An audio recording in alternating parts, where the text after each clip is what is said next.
My name is Abe. I was Employee of the Year. Now I'm dead meat. Pull a gun on me again and you're dead meat. You're dead meat! You might actually beat me. You really think so? Hell no! You're dead meat. Welcome to the Kill Count, where we tally up the victims in all our favorite horror video games and show you how they were made. I'm Zoran, the future Mr. Crazy Pickle Lady Gavoyich, and today we're taking a look at Choo Choo Charles, released in 2022. Choo Choo Charles joins a long list of games that put a horror twist on something originally meant for kids. In this case, it's Thomas the Tank Engine, who originated in the UK with the 1945 Railway book series, before being adapted to the 80s television show, narrated by the fourth Beatle himself, Ringo Starr. He's a cheeky little engine with 6 small wheels, a short stumpy funnel, a short stumpy boiler, and a short stumpy dome. Okay, Ringo, let's not be a short stumpy dick. Wait, Choo Choo Charles is a first-person, open-world horror game that puts players in the shoes of a character known only as the Archivist. They're called to the island mining town of Aranirum in order to stop the man-eating Choo Choo Charles and his train of terror. The Archivist's time on the island mainly consists of riding the rails from fetch quest to fetch quest, all made possible by a town full of mostly forgettable NPCs, with a few notable exceptions. I need my pickles! Created by Two Star Games, the game studio run by a solo 20-year-old named Gavin Eisenbeis. Yes, one person made this game and they weren't even old enough to legally drink. In fact, Eisenbeis had a few games under his belt before Charles. Starting at age 14, he made Sumo Skydiver. And then at 16, his first serious game was My Beautiful Paper Smile. It did okay, but it wasn't quite where I wanted things to be. With his parents pressuring him to go to college, Eisenbeis was determined to show them that he could make it as a game developer instead. So he pitched a game to the internet to see if there was any interest. Inspired by the Spider Thomas animations by Tom Coben, who is credited as character inspiration, Eisenbeis wanted to make a game where people were hunted by a killer train, something the internet was already obsessed with, having modded Thomas the Tank Engine into games like Resident Evil and Skyrim. He released the concept trailer for Choo Choo Charles in October 2021, racking up millions of views and over 85,000 wish lists on Steam. With the hype train officially pulling out of the station, all Gavin had to do was actually make the game. Only problem, just one little thing, I had no fucking clue how to make an open world game. Completely self-taught through online tutorials, Eisenbeis fought an uphill battle against his own lack of experience in order to create a game that not only worked, but was actually fun to play. There were various points throughout development when I would be playing the game, or I'd have a friend playing the game, and I'd realize, oh, like this really sucks. After only 15 months of development, Choo Choo Charles was released in 2022 and quickly became a viral sensation, even drawing attention from major media outlets, much to Eisenbeis' surprise. It's Spider Train. Why are you even looking at this? Critical response was not good, with the game receiving a 4 out of 10 bad rating from IGN. Sadly, I have to recommend you choose a different way to spend your time. But critics be damned, because kids absolutely love this game. Unlike Dead Meat writer Addison, who wrote Choo Choo Charles videos at her old job and has now been forced to write this first draft. I swear to God, I'm gonna kill you by the end of this video. I look forward to it. To this day, the game's made over $13 million in gross revenue and maintains a very positive rating on Steam. Yeah, the reaction from fans was phenomenal. Personally, I think the game can get real repetitive real quick, with characters delivering the same information over and over, and nothing much to see or do other than collect some scrap metal, avoid copy-pasted enemies, and wait for Charles to appear. Luckily, it doesn't overstay its welcome with a brisk 3 to 4 hour playtime, and stands as a testament to what one kid can do when he really doesn't want to listen to his parents. How many victims will we need to keep track of during this terror train wreck? Let's find out and get to the kills. The game begins with a phone call from Eugene, an old friend of our player character, known only as the Archivist, a monster hunting museum owner. Eugene levies a quest on us that involves coming to his home island of Aranirum in order to help him get rid of a creature that's been eating the miners and their families. I hope you're ready for a little monster hunt. I hope you're ready for questions about how big your Polaroid camera is. Eugene rows our boat through mid-Greyguard to the island of Aranirum, which is Latin for spider, cluing us into the kind of monster we'll be hunting. They call him Charles. half train, half giga spider from hell. So, a spider a train. Got it. More pressing question, are you a telepath? Because your lips aren't moving. Hey, whoa, answer my question, you spry bastard. Eugene really wants to put the train in this training mission by giving us a non-murder train inside this building. But wouldn't you know it? Locked. Looks like it's baby's first mission, literally, as he tasks us with locating a small key. All right, maybe it's one under this very large key. Oh no, it's the very large key. The supposedly small key opens the way to a cute little yellow train. Oh, guess this is gonna serve as our mode of transportation, weapon, shield, and respawn point throughout the game. The train comes with a scrap-based upgrade system and a map of the area with quest markers that thankfully don't include any Ubisoft-style collectathons. Yeah, that's right, you do your own grunt work, Ben Franklin. Our Dutch angle pocketed professor says it's time to graduate to train murder. Full steam ahead! No pun intended. Speak for your goddamn self. No! We clipped through most of the wall in order to search for Charles. Do you hear that? It's him! It's him! Oh, speak of the devil train. We open fire on him while Eugene tries to old-timey box the boxcar, which goes as well as can be expected. But we can't add him to the count just yet. Eugene's still got a deathbed monologue, telling us that the fight against Charles is gonna be a lot harder than we anticipated. But not as annoying as Nightmare Mode, which was a free DLC that is actually designed for rage quitting, with its darker setting, angrier Charles, and permadeath. No, thank you very much. And now we can add Eugene to the count, as we O'Neill next to him listening to his final words. Find the eggs.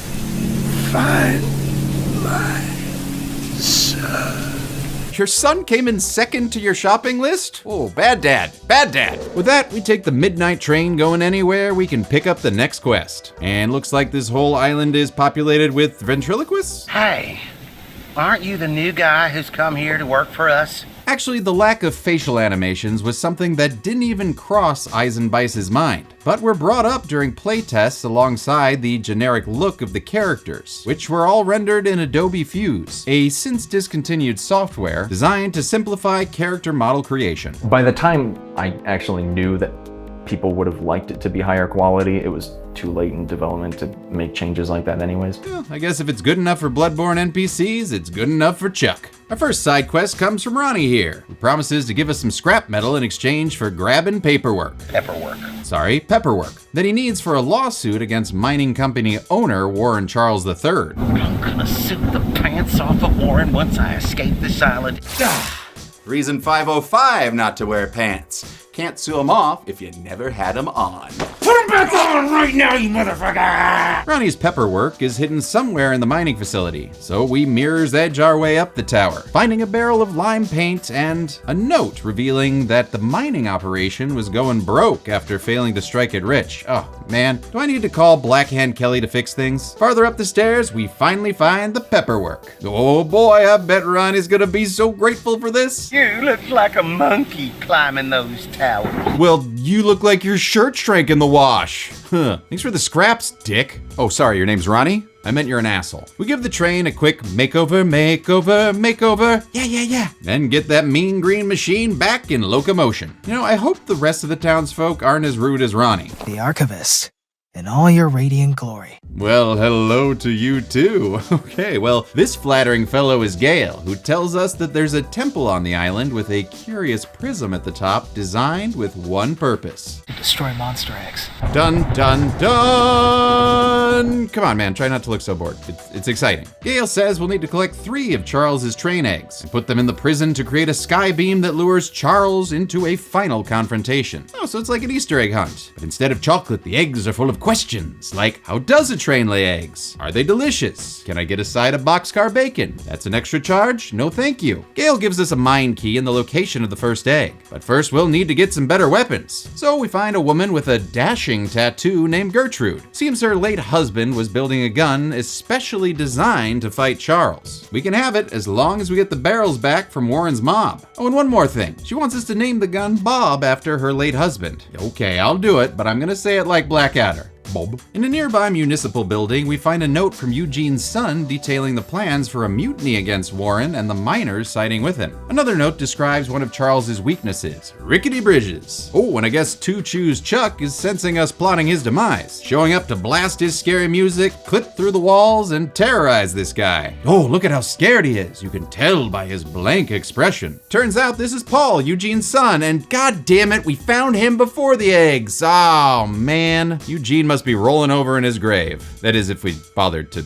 bury him. Paul gives us explosives to plant along the support pillars of the bridge. So we complete the Bridge to Nowhere mission faster than you can say John Marston, and are rewarded with the key to the temple. That's a surprise tool that can help us later. Okay, where were we? Lost my train of thought and my train. Oh, there it is. Ah, yes, I remember. We've got to go to the mob camp in order to grab Bob's parts. Whoa, man. Let's keep this PG-13. Kids love this game. Oh, no. I'm talking about a machine gun named Bob. I gotta get those parts. I don't pay attention to you. How the fuck did you come in here? Two tracks diverge in a yellow wood, and I take the one less traveled. Probably because it leads to a bunch of guys who shoot at you. We fire back, but it doesn't stop us from getting killed, aka derailed. Next go around, we manage to shoot two of Warren's goons on the way into the mining camp. Inside, we find a wall of creepy Choo Charles merch. And I guess we're supposed to think that the mob, goon, cult people worship Triple C, when it seems like they're just mercs hired by Warren Charles III to protect the eggs. I mean, I actually have some questions. Oh look, hey Charles, could you, no, you're just gonna run around? All right, cool. Well, we managed to evade and pick up a camp key that unlocks a building with the missing gun barrels. We pick them up and Bob's your uncle. Your doomsday prepper gun-toting uncle who isn't invited to Thanksgiving anymore. We do a quick stopover by a Fortnite fire. Yes, daily done. And now it's mine time. We have now entered a stealth section, which is regarded as the worst part of this game. You can't even crouch. I mean, at least Link was able to crouch. Not that it helped at all with that goddamn Yiga clan. And you can forget about any Joel level shivving either. You just get a lean. You just go, whoa, I'm leaning. That's, sneaky. This section is so annoying that Eisenbeiss himself even regrets having the mob in the game. I spent lots and lots of time trying to make that AI and that stealth stuff work, and it just didn't. It still fell flat. As flat as our corpse falls when we're killed by these mobby dicks 2 times. So we give up on stealth and just run to grab our Chachapoyan fertility egg, as well as some more delicious scrap. Nom, nom, nom, nom, nom, nom, nom. Back of the train, a furious Charles attacks us for egg napping. We try and shoot at him, but can't do enough damage to stop him from choosing us to die. So how's that new weapon going? Not great, Bob. There's no doubt that a lot of this game's popularity comes from Charles's design, which went through many iterations, with its final design taking inspiration from Pennywise and his gigantic mouth. For Charles's Giga Spider half, Eisenbeiss actually purchased pre-made spider assets. Then I just said, oh hey, here's a spider. And then I said, oh hey, here's Charles, and I just squished them together. He then used a plugin to animate the legs to save time. I don't really know how all that stuff works. That's why I downloaded it, so it would make my life easier. Never underestimate the laziness of a teenager. After a quick respawn, a mushy-mouthed cowboy gives us a key to grab some scrap from his barn. We're happy you came to help us out of this predicament with Charles and that madman Warren. You're very welcome. And I guess when it rains scrap, it pours. Since this casual lady with her shotgun just standing in the rain gives us the keys to her house. Okay, this is really starting to trigger my Resident Evil PTS key. Inside, we find a letter to Eugene detailing how Charles has become more and more aggressive lately. Well, we'll just make sure to drop this note off on his rotting corpse. Should we bury him? Nah. Our fetch-athlon continues with Weird Tank Top Daryl, who seems to be a living action figure with multiple points of articulation. He wants us to use some lockpicks to open a chest outside. Oh, little does he know, we're the master of unlocking. Ho ho ho. And now I see why he couldn't do it himself. Because this lockpick minigame sucks. Ugh, makes me pine for Elder Scrolls Oblivion.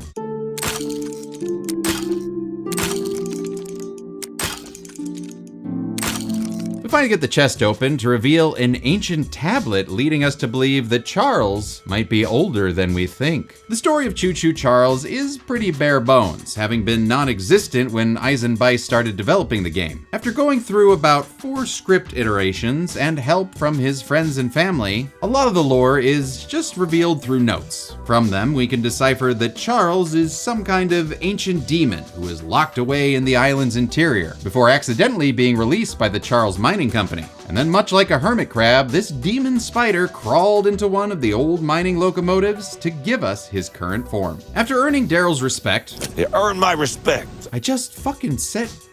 Well, we pick up the next mine key from a heavy shoulder-breathing lady and her. I'm sorry, is that a pet rock? Okay, well, this was actually put there because Eisenbeiss made the character's arms too short to reach their legs. And rather than redo the character model, he just popped a rock in there, which a news site praised as a genius bug fix. I guess it was a slow news day? Very slow. This lady blandly exposits the same info we've heard before. Our theory is that putting these eggs in the temple at the center of the island will provoke Charles into a fight to the death. Oh, how I yearn for something to break up this monotony. Oh, look, a house fire. Yes, that'll do nicely. Sergeant Flint is just casually watching his house burn down, claiming he started the fire while testing out a flamethrower. But we all know it was probably from when Flint rubbed up against Sergeant Steele. Meow. Stop it! Flint promises to give us his Ripley special if we can put out the fire, which we're able to do in about 5 seconds. Using the water tank to put out the fire. Pure genius. Woohoo!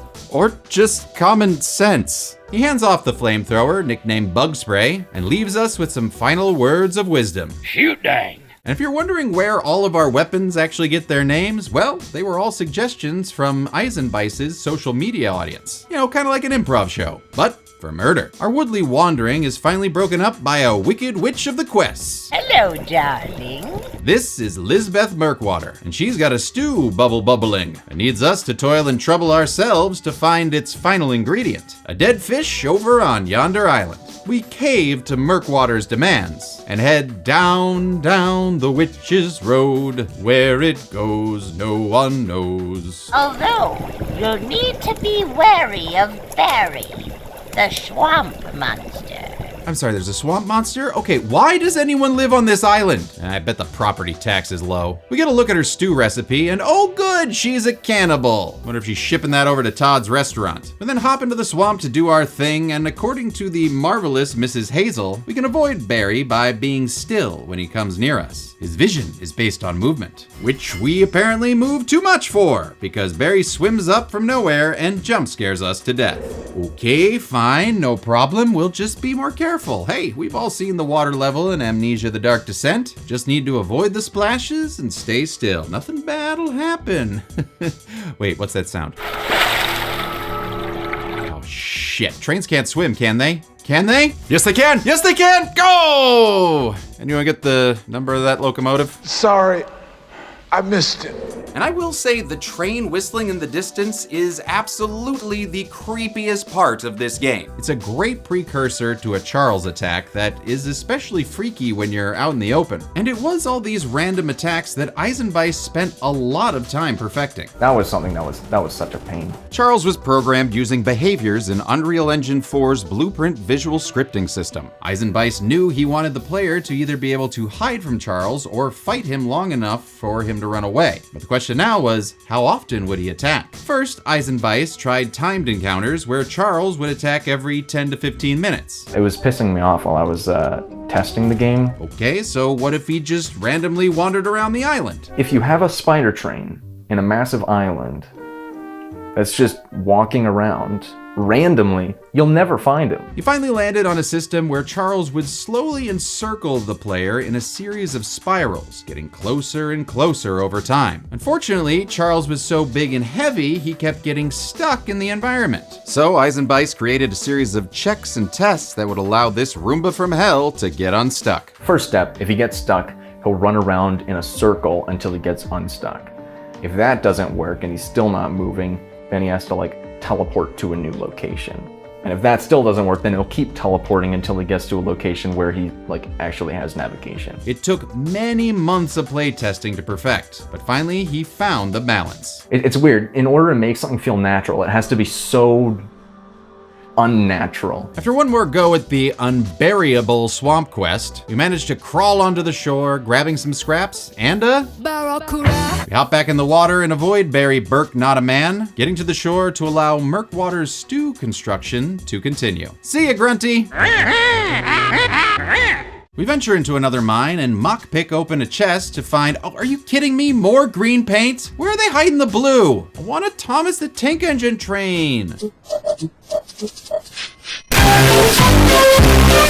Whatever, I guess I'll go find the egg. Oh man, it's green too. Guess I'll just run away from these really honest bad guys. I'm gonna shoot you! We're all voiced by the creator himself, Gavin Eisenbeiss. Okay, well, we made it out of there to triumphantly make our train a slightly different green. Oh, blah. You know what? I'm tired of my train. I'm gonna walk to the next fetch quest so I can enjoy this beautiful landscape. Oh, did I say beautiful? Because I meant repetitive as hell, using recycled trees and not much else. In fact, this whole island that's 6 square kilometers has just a couple little Easter eggs, including these crabby cairns and this Dolly day camp of death. Look away, Chucky! Actually, I'm kinda into it. Eisenbeiss admits that designing the open world was the most tedious work, taking him 4 full months to complete. I did a lot of live streams of it as well, to try and make it a little bit less tedious, which did help. We eventually come across another cabin with a flanneled female. Hey lady, you need help with anything? I need my pickles! Yes, little meaties, I'd like you to meet my new favorite video game character, a pickle lady. She loves pickles this much and needs us to fetch her last jar of pickles on the island. But where are they? Locked away inside my pickle cave! Oh, hey, like James said, let's keep this PG-13, pickle lady. The Pickle Lady was voiced by Steph Crothers, an Australian voice actor who went by Daisy Rose for this game's credits. After watching some of her TikTok, she seems really cool. And not just because she records pantsless, like all true voice actors. Her performance is hands down my favorite part of this game, even if she actually never puts her hands down. In her house, we find a note from Pickle Lady, and she even signs her name Pickles. Oh, we cannot let her down. To the Pickle Cave! No, Pickles! Pickles? Inside the Death Star Destruction Zone, we find the Pickle Cave, where we pickle the lock and, oh, that was no big deal. Looks like we can relish in our victory. I'm sorry, that joke was a little cornichon. Stop. Nah, I'm just gherking your chain. Pickle puns. Then return to the Pickle Lady for the moment we've all been waiting for. You are my pickle hero! Forget the guy who took an arrow to the knee. Pickle Lady is the best video game character ever made. Can I marry her? Like in Elder Scrolls? No? Oh, who am I kidding? She'll never love me like she loves pickles, but my heart will always brine for her. Pickles! Also, anyone else think she sounds like Chelsea? I don't sound anything like that. Hi, y'all! I'm the Pickle Lady, and I need my pickles! Of course, if you love pickles as much as me, you'll want to pick a pack of Pickle Lady pickles today! Located in your local dumbass minigame chest! Pickles! Well, shoot dang. Guess the game's gonna be all downhill from here. But at least I found some paint, so now I can ride the purple line. Wonder if the next guy's name's gonna be Howard. Nope, it's Choo Choo Charles, trying to transfer me to the deadline instead. But this time I'm able to use the flamethrower to scare him off like a thing in a snowstorm. Yeah, get your spider butt out of here. So now we're able to keep riding the rails. Perhaps forever. Da da da da da da da. Da da da da. Da da da, boring. Over on the dock, we meet Santiago, the V-neck business sea captain who's waiting for a boat, possibly forever. Oh, and he forgot his journal and wants me to get it in exchange for scrap. Yeah, sure thing. Let me just take a quick peek over here and... Come on, let me end this, please. Oh, no. Let me jump in the water and drown myself. I don't want to do another fetch quest. Oh, man. I guess since this game won't let us Adobe refuse these stock characters, I'll go get his stupid gurnal. You happy now? I would hope, for your own good, that you didn't peek inside. Oh, why's that? You got something naughty written in there?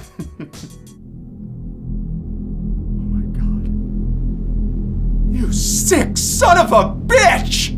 We get as far away from Santiago as fast as we can before we run into Theodore, the fifth beetle. Okay, fine, what do you want us to fetch you? Find the blue box and bring it back to me. Wait, the TARDIS? Yes! Allons-y! Newly invigorated, we ride our train, and along the way, I can't help but appreciate all these scribbly textures everywhere and the general art style of the game. A style that Eisenbeiss admits was designed for this game to go viral, alongside the catchiness of a spider train. It was a big point for me to try to do anything I could to like make the game go just be more inherently viral. We make our way to the train yard, but are disappointed that this TARDIS stands for time and relative disappointment instead. Oh, and we get shot by a bug-eyed peg doll. Okay, well, we're definitely in the later Moffat years here. Luckily, inventory items transcend death, so we're able to deliver the box. Now take these scraps and skedaddle. We do, skedaddling our way, right into Charles's stomach. Damn you, hungry pig! Choo-choo, I'm a hungry pig. Choo-choo, food makes me big. But hey, at least we'll respawn at the train. It's like a shortcut, a deadly shortcut through Chuck's poop caboose. We ride to our next NPC, who wins the award for most disinterested in the game, John Smith. What about me? Oh no, you're not disinterested. You have a vested hate in this game. Also, please take your bear trap. Thank you, Addison. I put up with this because she's a really good writer. John is so disinterested, he's actually doing arm stretches this entire time. Paul asked me to design a new weapon to help you hunt Charles. I'm sorry, am I boring you? Well, some may recognize his voice as Twitch streamer Brendan Throw, aka Sneak Snag. Of course, this Sneak wants us to snag him some ammunition for his homemade rocket launcher. After reading a note that might as well have been his audition sides, we go visit a man named Greg. Okay, old Greg, what do you want? Maybe to drink some Baileys out of a shoe? We need you to steal all three and use them to bait Charles so we can destroy him. Same quest we do every night, Pinky. Try to save train eggs from taking over the world. He gives us the final mine key, and we continue wandering until, hark, we see a lighthouse. Oh, I bet it's bonkers beautiful up there. I just wish I had someone to share the view with. Inside my pickle cave. Instead, we get Claire, the lighthouse keeper. Oh, what's going on with the face there? I was recently attacked by Charles. And that's all the wounds you got? And here I thought we'd interrupted your Ziggy Stardust makeup tutorial. Anyway, we help her get the lighthouse up and running again, making sure that any future hot pants shipments are safe. We've now been wandering this island so long that I'm actually starting to feel a calming mist-like atmosphere, but maybe that's just boredom. But hey, at least there's a good score to keep me company, created by British composer Thomas Bellingham. His dark ambient tracks really add to the atmosphere, and I'm a particular fan of Charles's chase music. Now, back to some bunker busting. Yes, explosives. Ooh, that seems like a dynamite plan. We'll just place those on the door and stand right here. Huh, I wonder if I'm standing too close. Let's just try that again. This time we reach minimum safe distance and gain entrance to the blood-soaked bunker. Oh, hello, Wiggly Rope. Which way to the rockets? Thanks. We then return our rockets to Johnny so he can start a restaurant chain. After you're done, I have a few people to visit with it, if you catch my drift. Or murder people. That's an option too. We then pop the boomer onto the train and painstakingly paint every rocket to now match our paint job. Ooh. Time well spent. Oh, look at that. We found an important item, and so we must be getting an attack. So we give him some of our special boomers to send him on a trip. Hey man, enjoy the ride. I'll see you after you experience ego death. A carbon copy cabin introduces us to another Aeroneriuminian, or, whatever they're called. Say, you're that monster hunter. Did they pass out a picture of me or something? She needs help with a ghost that's been leaving 16 spooky drawings in the boulder field every night. Again, why do you live on this island? She half-assed her job, so it's up to us to collect the last 8. And then maybe she'll share some of that blue paint she's clearly hoarding. I see you painted yourself with it. Ian, give it to me! Want my blue paint? The gameplay and premise of this mission is inspired by Slender, the Slender Man game released in 2012. In it, the player runs around the woods collecting 8 pages, running from the creepypasta monster Slender Man. Of course, in this legally distinct enough version, instead of Slender Man, you're being chased by, I guess the Wall Rider from Outlast. And when it catches you, instead of game over, you just get warped to another location nearby. Oh, and the drawings are more Choo Choo Charles related, with some really harsh criticism for the artist. Drawn by a child who clearly failed their arts and crafts class. After a lot of frustrating running and warping and running and warping and running and warping and blah, we sprint towards the final page and... okay, that's it. Bustin' makes me feel good. And that fitting anticlimax completes all the side quests. So it's time to head north to the final mine. But first we upgrade our train with some scrappy-dappy-doo! Oh, and now it gives us a couple of snow-piercing horns. Ooh, fun. One of Warren's goons spots us on the way in, but we managed to outmaneuver him. Now we just have to play it cool and sneak through here to... Okay, that was a pretty good death. All right, how about this time we lure the little CULT to our train, where we swat the little mobsquito with fire! Don't you float your gun at me. And I guess fortune favors the bloodthirsty, because this time in the mine we find a can of blue paint! Yes! Haha! Guess it's time to celebrate by, getting shot by goons 3 times.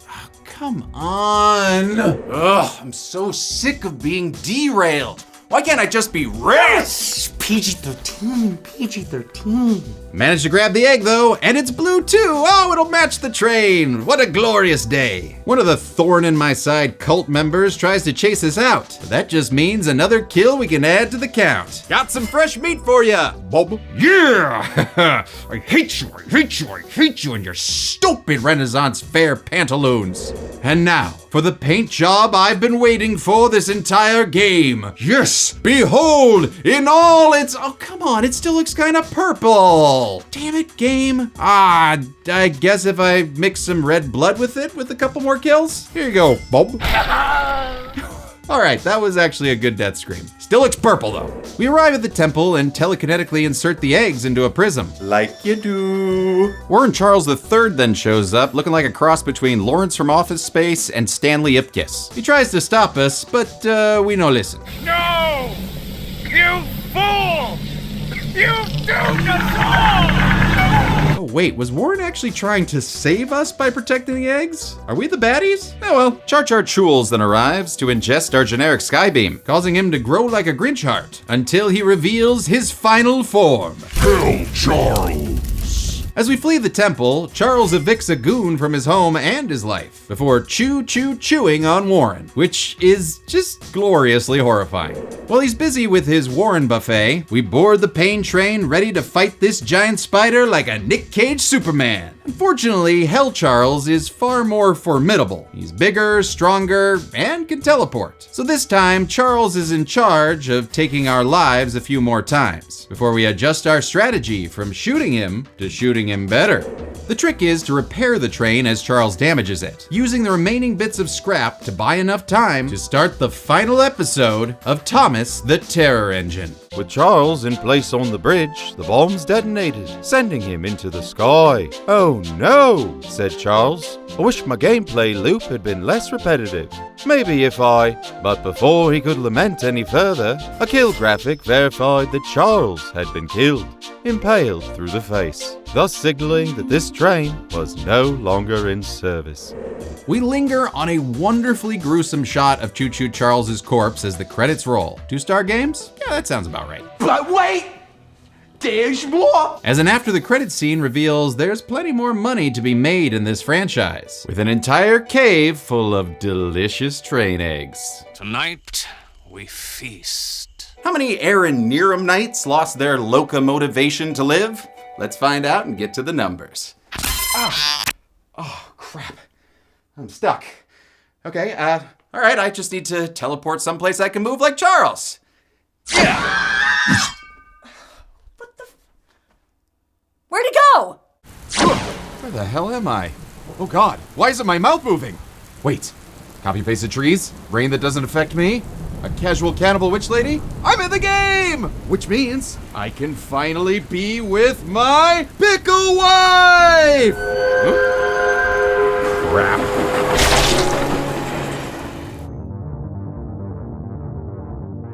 A total of 10 people or creatures died in Choo Choo Charles. The kills consisted of 9 humans and 1 Giga Spider trained from hell, all of them male, I assume. I mean, everyone calls Charles a him, but he does lay eggs. You know what, whatever, who cares? It's a blueberry pie chart. So, how does this compare to other playthroughs? Well, if you avoid killing any of the moblins, the lowest kills possible would be 4. And if you took your time to lure every culty mob to your train and killed them, the highest would be 18, putting us on a less electrified third rail of kills. As for player deaths, we died 15 times. 8 kills from the mob, 5 chomps by Charles, 1 more chomp by Barry, and 1 death by standing too close to Dynamite, which is sad. So with a playthrough time of the longest 3 hours and 23 minutes of Ryder Addison's life, that gave us a player death on average every 13.5 minutes, and a kill on average every 20.3 minutes. I'll give the golden chainsaw for coolest kill to the train, the myth, the viral merchandising legend, Choo Choo Charles himself. I had no idea trains could hold that much blood, and I love that the game lingers on the shot of the corpse during the end credits. Dull Machete for lamest kill goes to nameless mining company goon number whatever. They all look the same, sound the same, use the same stock phrases, and most of them died the same too. And the royal reload for best character death goes to our round the corner mob hit. It was so sudden and absolutely hilariously timed with his line delivery. And that's it. Choo Choo Charles came out in 2022 and received mixed reviews from critics, but achieved viral internet fame and an endless amount of hatred from Ryder Addison, who failed to kill me like she promised. Next month, I'll be hopping on a train to Raccoon City for Resident Evil 2. But until then, I'm a man who grew up with a pet Mexican rose-gray tarantula named Rosie. And this...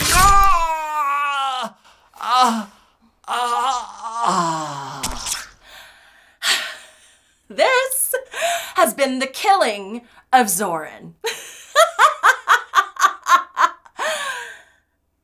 I gotta clean this up now. On the next kill count. Stranger Things, one of the biggest Netflix shows ever, starring a bunch of kids who grow up way too fast when there are years between seasons. After the delay between seasons 3 and 4, Papa Netflix swore we wouldn't have to wait that long again. Sometimes Papa doesn't tell the truth. But now season 5 is finally coming to give us the conclusion we've all been waiting for. It's time for your suffering to end. Why not go back and re-experience season 4? Doesn't that sound like fun? That was fun. Yeah, I thought so. Stranger Things 4 is bigger, badder, and more mature as the kids head to high school and encounter new evils. Wipe out! Well, yeah, nasty mean girls, but also this slimy motherfucker. Vecna's curse. But even with new faces, fresh horrors, and a darker, more mature tone, some Stranger Things never change. Always the goddamn babysitter. Shut up, Steve. You know you love it. This week, join the Hellfire Club and watch Stranger Things 4 on Netflix. All frickin' 13 hours of it. You want something, freak? Then on Friday, return to the Upside Down for part 1 of the season's kill count, only on Dead Meat. Hold on to your butts, bro chachos. Stranger Things, Season 4. It can currently be watched on the pictured streaming platforms. Dead Meat always recommends you watch the movie for yourself before its kill count. It's the only way to have your own properly informed opinion. Kill counts are never meant to replace the experience of watching a film. I'm alive! Yeah! You didn't actually kill me. You tried so much to kill me. Why, Addison? Why hate me so much? It's not about you, it's about the train. I remember vividly finding out about the game and being like, yeah, it's an evil train, it's a scary train, whatever. And then like getting my first assignment related to it, and the question was like, what happens if you take all of Choo Choo Charles's eggs? And I was sitting at my laptop and I went, what do you mean it has eggs? It was the same reaction James had because he had no idea what it was. I'm like, oh, I just played Choo Choo Charles. I had to get the train eggs. He's like, what the fuck is this game? Go ahead and hold on to these train eggs that you have disliked so much. There you go. There's all the train eggs. I think it's very cool objectively for a single person to make a full game and have that game do very, very well. Yep. But also, I've done my time in the Choo Choo Charles mines. Well, now you're out of those mines, and you moved on to the Resident Evil 2 mine. Yeah! Honestly, I love Resident Evil. That's where my video game boyfriend, Leon Kennedy, is. He is a lovely gun-toting himbo. We'll be doing that one next month, so tune in for that. I got my live streams going on every Thursday on Dead Meat Presents. Again, still a thing that's happening with this guy. So check those out. Yeah. What are you gonna do with these now? They're all yours now. Enjoy. Bye. God, are you kidding me? Be good, people. That's my line.